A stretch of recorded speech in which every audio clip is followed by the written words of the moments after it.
How can one of the world's biggest environmental disasters slowly come back to life? Believe it or not, a vast desert in Asia is beginning to fill with water again. After decades of destruction, fish are returning, hope is growing, and an amazing recovery story is finally unfolding. A desert that was once a sea. Today, if you visit parts of Central Asia, you'll find a strange and unforgettable sight. Rusting fishing boats sit on dry sand, miles away from any water. The ground is covered with salt, dust fills the air, and what was once a massive body of water now looks like an endless desert. But this wasn't always the case. This place is the Aral Sea, located between Kazakhstan and Uzbekistan. Despite its name, it was actually one of the world's largest inland lakes. At its peak, it covered nearly 68,000 square kilometers, making it almost twice the size of Belgium. For thousands of years, the Aral Sea was full of life. Large rivers fed it with fresh water, fish filled its waters, and people built thriving communities along its shores.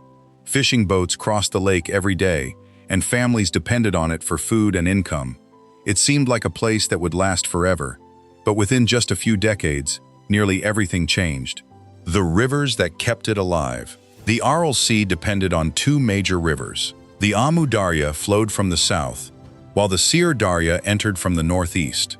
These rivers carried fresh water from melting snow and glaciers high in the Pamir and Tian Shan mountains. Even though the surrounding land was dry and hot, these rivers constantly refilled the lake. Over thousands of years, the Aral Sea naturally grew and shrank as rivers changed course. Sometimes the water level dropped, but eventually the rivers returned, and the lake recovered. Nature had its own balance. Then people stepped in. The cotton boom that changed everything. During the early 1960s, the Soviet Union launched an ambitious plan. Cotton was becoming extremely valuable and was often called white gold. The goal was simple: grow huge amounts of cotton in Central Asia and become one of the world's leading exporters. The problem was that cotton needs enormous amounts of water. To make this possible, engineers diverted huge amounts of water from the Amu Darya and Syr Darya into canals that carried water across the desert to cotton fields. For a while, everything looked like a success. Cotton production exploded. Uzbekistan became one of the world's largest cotton exporters. Money flowed into the region. But every drop sent to the fields was a drop that never reached the Aral Sea. A disaster begins. The rivers no longer carried enough water into the lake. The hot desert climate made things even worse because water evaporated faster than it could be replaced. Farmers didn't only grow cotton, they also planted rice, melons, and cereals, which also required large amounts of water. To make matters worse, many irrigation canals were poorly built. Huge amounts of water leaked into the ground or evaporated before ever reaching the crops. Year after year, the Aral Sea kept shrinking. By 2007, it had lost around 90% of its original size. Instead of one giant lake, it broke into several much smaller lakes. Some became so salty that fish could no longer survive. An entire ecosystem had collapsed. The human cost. The disaster wasn't limited to nature. People suffered too. Fishing towns that had once been busy ports suddenly found themselves surrounded by dry land. Fishing boats were left stranded on sand. Thousands of people lost their jobs. Families that had relied on fishing for generations were forced to leave their homes. But even worse problems were still coming. When the wind became dangerous. As the water disappeared, it exposed the old lake bed. Over many years, salt, pesticides, fertilizers, and other chemicals had collected there. Now the dry lake floor became a giant source of toxic dust. Strong winds picked up this mixture of salt and chemicals and carried it across nearby towns and farms. People breathed it into their lungs. It contaminated drinking water. It settled on crops that people and animals depended on. Over time, many residents began suffering from breathing problems, stomach illnesses, infections, anemia, and other health issues.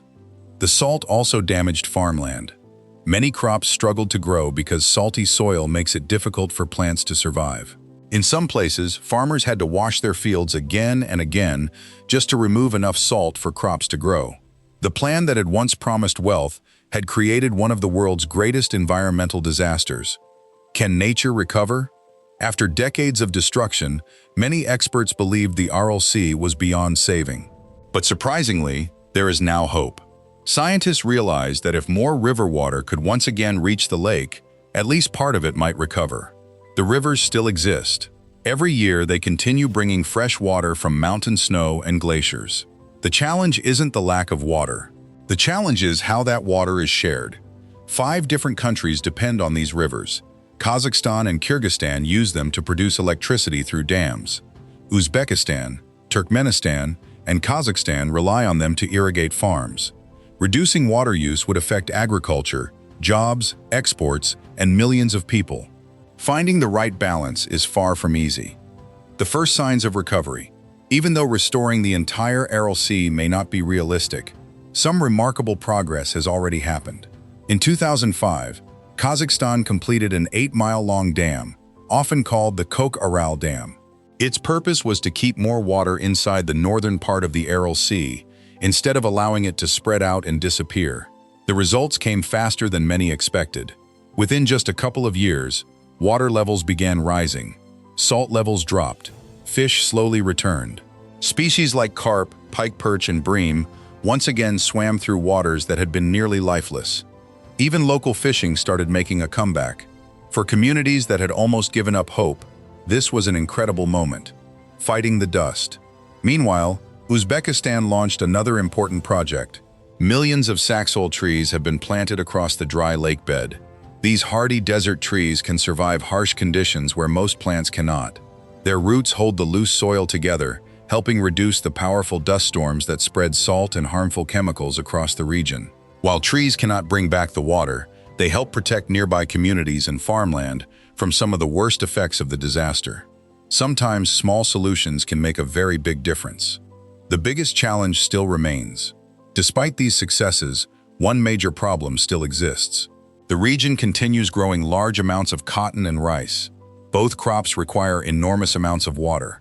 In fact, cotton production has remained strong in recent years. If more water continues going to thirsty crops, less water will reach the Aral Sea. Experts believe one of the smartest long-term solutions is changing what farmers grow. Instead of relying heavily on cotton and rice, they could gradually switch to crops that use less water, such as vegetables, fruit, or winter wheat. This wouldn't restore the Aral Sea overnight, but it could help more water return while also making farming more sustainable. A lesson for the entire world. The Aral Sea teaches us something important. Human actions can damage nature much faster than we realize. But with smart planning, patience, and cooperation, some of that damage can be repaired. Other lakes around the world face similar dangers. Lake Chad in Africa has shrunk dramatically over the past several decades. California's Salton Sea is also becoming saltier as water management problems continue. The Aral Sea has become a living lesson. Its collapse shows us what happens when natural resources are overused. Its slow recovery shows that nature is stronger than we sometimes think, if we give it the chance. The full Aral Sea may never return to the size it was in the 1960s, but every returning fish, every rising water level, and every tree planted proves that even after one of the greatest environmental disasters in history, hope is still possible. The story of the Aral Sea reminds us that every decision we make about nature has lasting consequences. While complete recovery may take generations, every step forward matters. If you enjoyed this video, don't forget to like, subscribe, and turn on notifications for more incredible stories from around the world.